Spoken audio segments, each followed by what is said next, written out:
So today's video I'm quite excited about. I wanted to talk to you guys about my pregnancy journey and what that was like. Let me see, you're in my shop.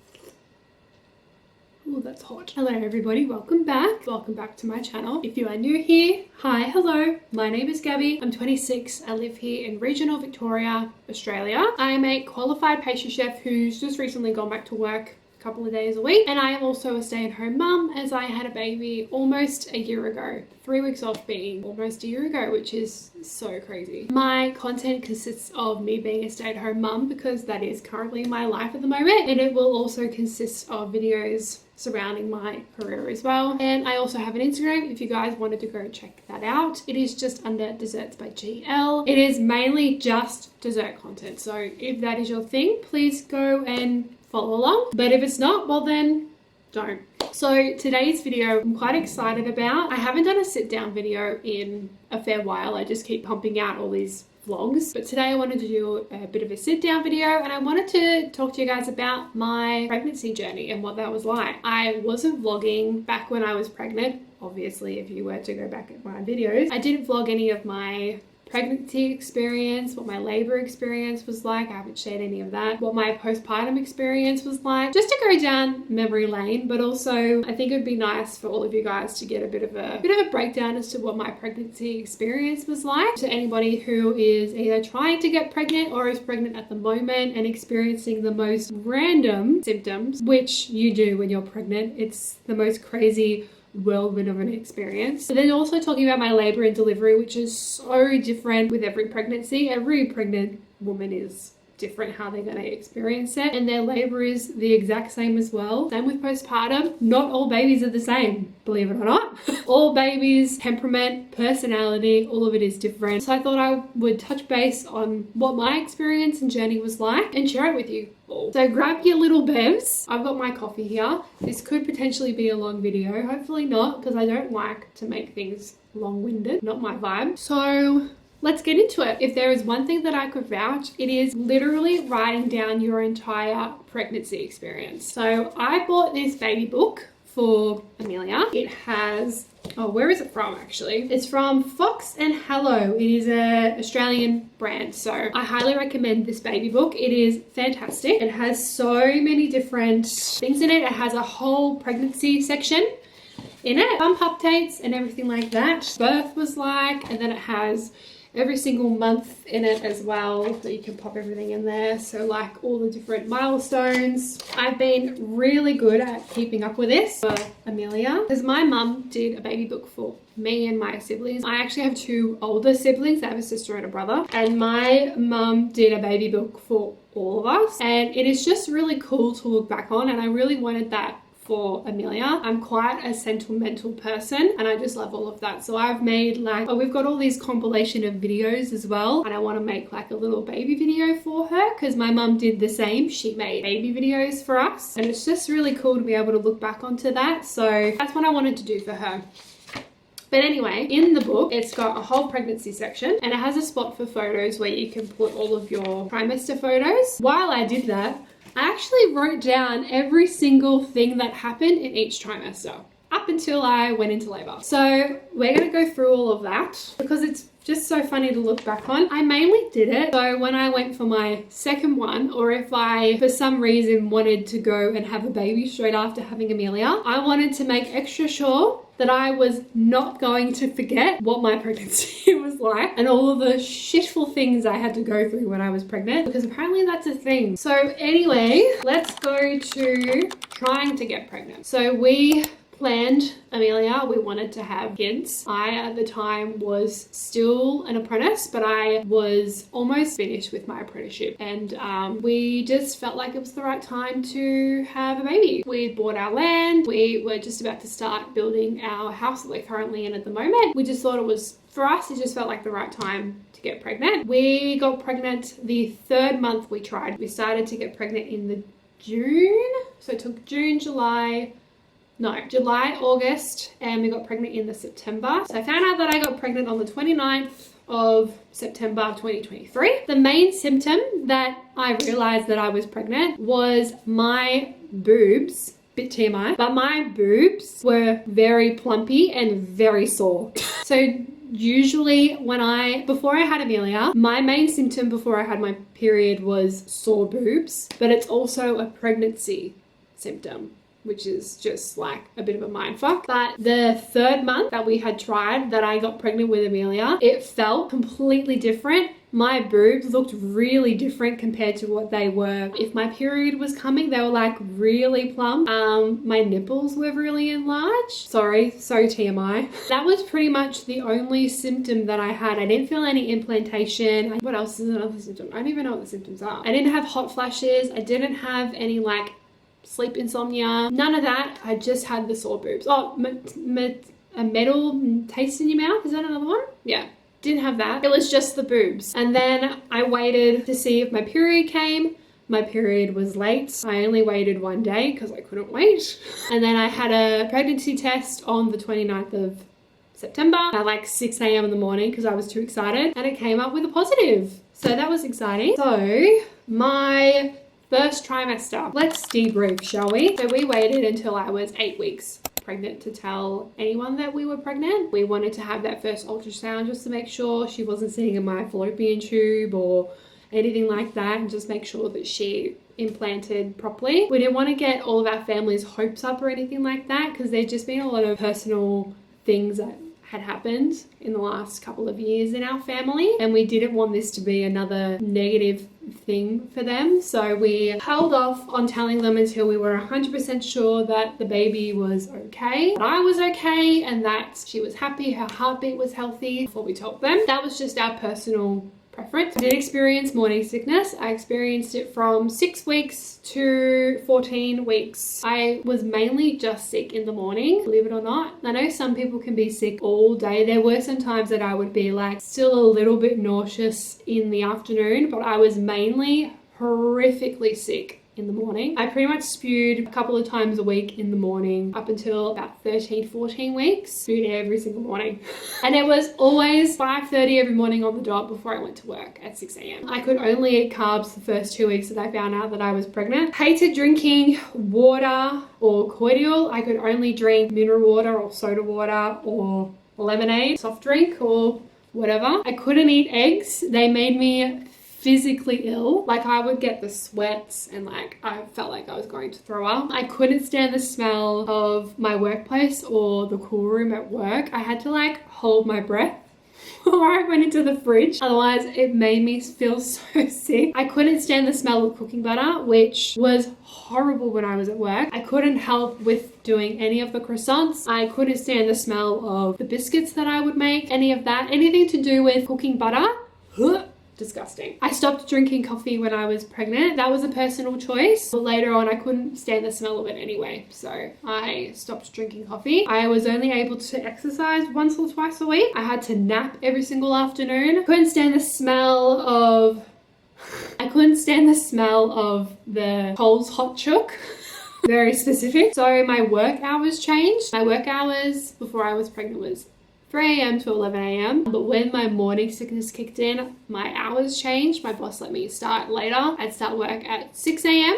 and I'd finish at 2 p.m. I loved anything that was savory, so I hated anything sweet, which is crazy because I'm such a sweet tooth. But when I was pregnant, I couldn't stand the taste of anything sweet. So I loved eating chips, like packets of chips, peanut butter on toast, hash browns. I love any fruit. Fruit was amazing. Macca's, nuggets and chips. And I had to have a glass of juice every single morning of my pregnancy. When I would eat breakfast, so my breakfast every single day of my first trimester was 2 pieces of toast with peanut butter and a hash brown with a glass of juice. Tell me that's not pregnancy without telling me that's not pregnancy. The second trimester, I felt my first kicks at 18 weeks. I could eat eggs again. I could drink coffee and normal water again, but I only had decaf coffee. I didn't have normal coffee. I hated soda water. So I hated soda water again. This is just pregnancy in a nutshell. At this time I was craving spicy food, still loved fruit, loved anything salty or savory. I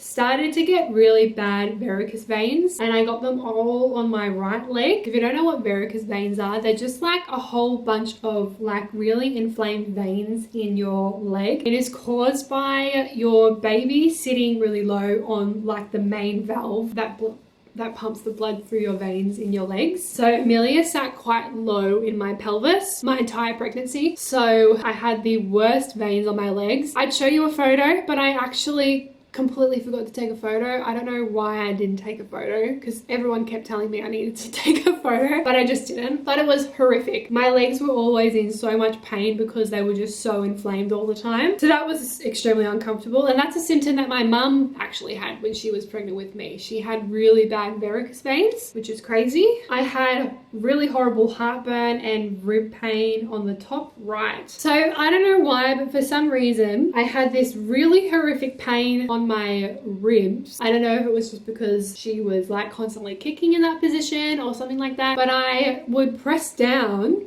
like on the skin, and then even the skin would be so sensitive. It was just so painful. I don't even know what it was. I had more energy to exercise, but still needed to nap occasionally. This was probably the hardest part of my pregnancy. I'm such an active person. I've always been. Pregnancy was such a lifestyle shock for me because I just physically couldn't do things, and that was probably the biggest struggle, one of the biggest struggles. Started to get really bad hip pain and pelvic pain again because she was really low, and then my work hours changed again. This was probably a bit closer to the end of my second trimester going into my third. My hours changed from 8 a.m. to 4 p.m.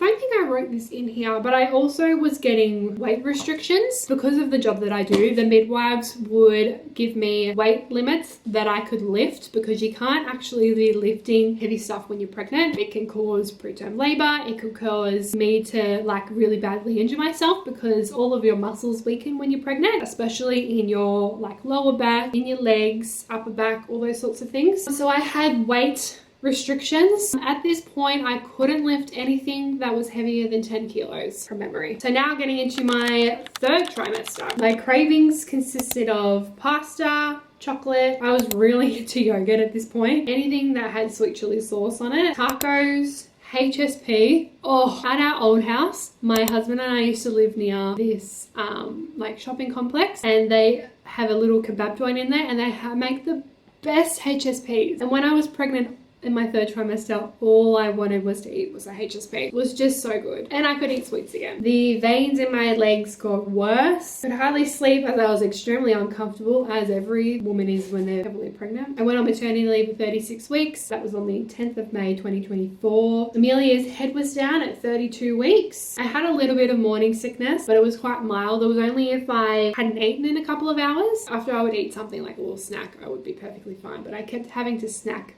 almost every 2 hours. Amelia did nothing but kick in my tummy the whole trimester. She literally, I'll put a video up on here, she literally did nothing but roll around in my stomach the entire third trimester. It was so uncomfortable. Makes so much sense as to why she's an absolute maniac now, because she can't sit still and has never sat still since the third trimester. That's that. And then I went into labor. So that's pretty much how my pregnancy was like. Oh, I also didn't write other stuff that was in here. So I also stopped working out the back from 30 weeks. My midwives didn't want me working in the bakehouse, baking anything, moving anything, lifting anything from 30 weeks onwards, obviously because from the physical repercussions if anything happened. So I had to work in the actual shop itself with all of the other shop girls, like making coffees, just making sandwiches, serving customers, and all those sorts of things, up until I went on to maternity leave. And they didn't want me lifting anything that was more than 5 kilos at that point as well. So now we can go into my labor and delivery. So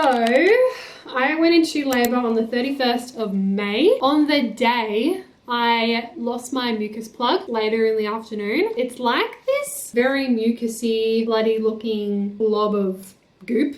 I don't know how to describe it, to be quite honest. I lost that in the afternoon, and throughout the day and the day before and the day before that, I kept feeling this really weird pain. I don't know if it was just like Braxton Hicks contractions, just my body getting prepared. So my husband was like, oh, just go have a bath, just go relax your body. So I ran the bath, got in the bath, and started getting contractions. I started feeling these like really intense pains every 10 minutes that I was in the bath. I was in there for about half an hour. That started at 8 p.m. and then I hopped out of the bath. I didn't want to tell my husband because I was like, fuck, I actually think this is happening now. But I didn't tell him anything. I just let him go to bed because he'd been up working all day long. I was just thinking, we're going to be up all night long. I'm not going to tell him so he can get some sleep. So he went to bed and I just chilled in the living room, and then I started to get really intense contractions all in my back. I was literally on all fours on the ground. I was in that much pain within half an hour. And then I was like, yeah, this is going to be a really long night. So I went into the bedroom to go grab my pillow so I could sleep in our spare room. But my husband was walking out of the room at the same time I was walking into the room, and I was like, well, I'm gonna have to tell him now that I'm in labor.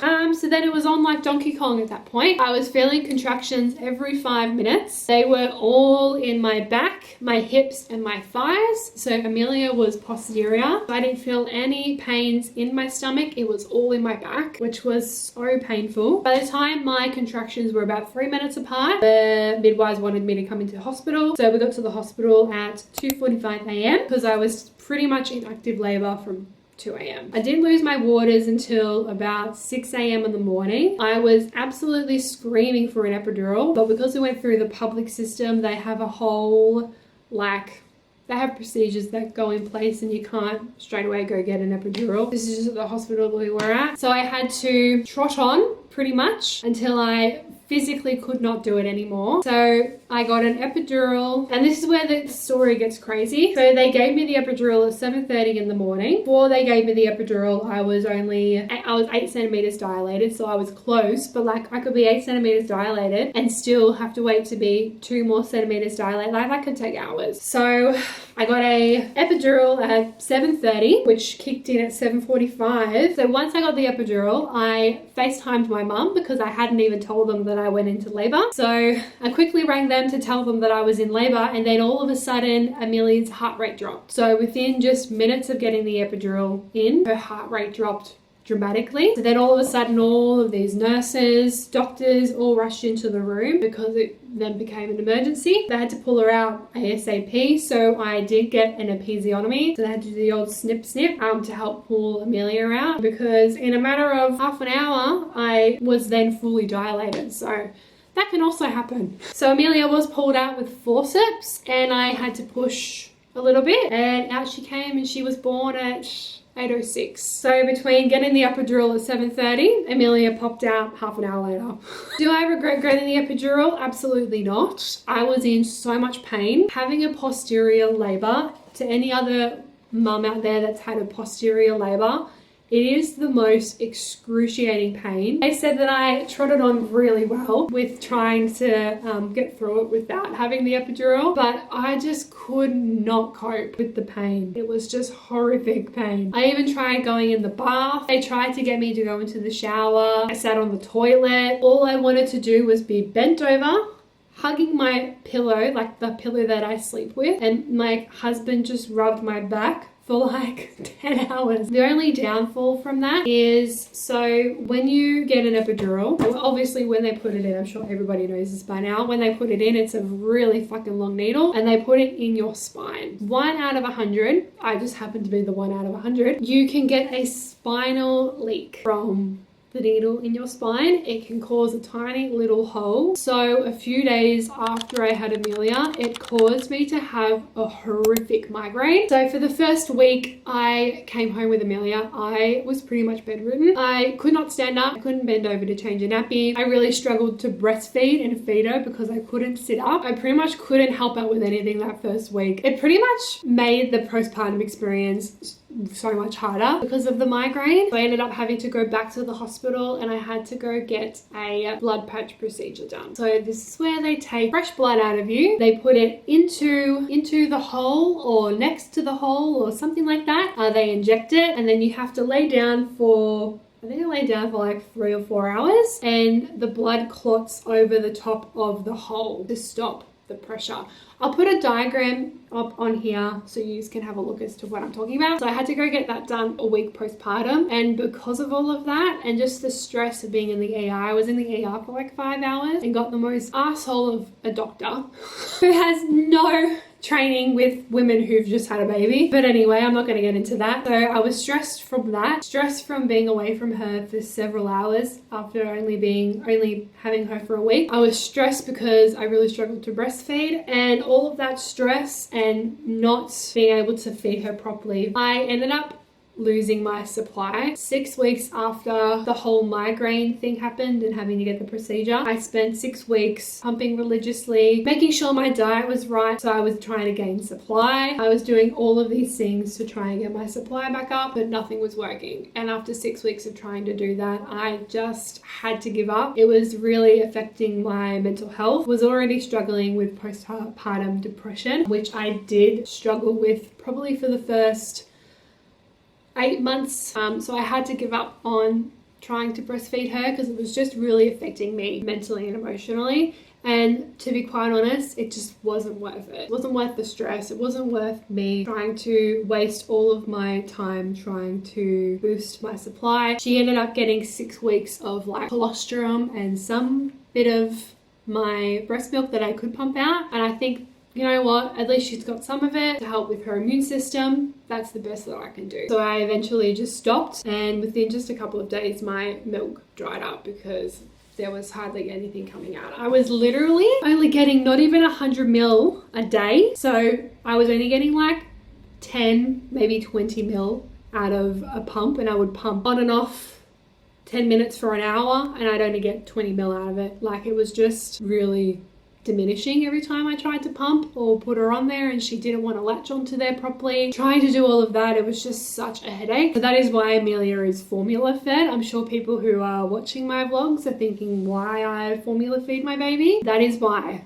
It just wasn't working out, and that's just the reality of it. I know some women will do anything in their power to make sure that they breastfeed, and I know I see some influencers online as well literally putting themselves through hell. Honestly, you do you. I don't want to make anybody feel like they should feel bad for giving their baby formula or feeling bad that they needed to give up because it was affecting their mental health. At the end of the day, if your cup isn't full, or if you're trying to fill everybody else's cup while yours is empty, it's just going to affect you really badly. And that's what it came down to for me. It was just starting to really affect my mental health. And I just thought, you know what? I grew up on having formula myself. My mum also really struggled to breastfeed. Same with my nana, could only breastfeed the first 6 weeks. So they definitely made me feel really comfortable with my decision to stop breastfeeding because they too also just really struggled to do it. And to be quite honest, she's obviously a very happy, healthy baby. She's above all of the average in milestones. She's in a very healthy weight. So it's obviously not affecting her in any way having formula. I know people out there would like to compare breast milk to formula and how formula is so bad for your babies, and you'll see it later on in life and blah, blah, blah. But it's just a load of shit.